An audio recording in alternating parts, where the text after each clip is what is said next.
ఏ పిల్లలు బాబా తెలిపే ప్రతి డైరెక్షన్ని అమల్లోకి తీసుకురాగలరు? ఏ పిల్లలు బాబా తెలిపే ప్రతి డైరెక్షన్ని అమల్లోకి తీసుకురాగలుగుతారు? జవాబు: ఎవరైతే అంతర్ముఖులుగా ఉంటారో,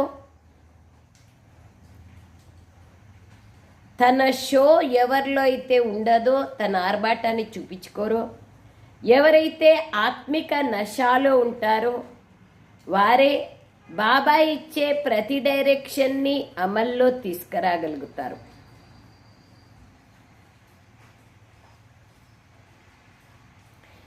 మీకెప్పుడు మిథ్య అహంకారం రాకూడదు. లోపల చాలా స్వచ్ఛత ఉండాలి. ఆత్మ చాలా బాగుండాలి. ఒక్క తండ్రితో సత్యమైన ప్రేమ ఉండాలి.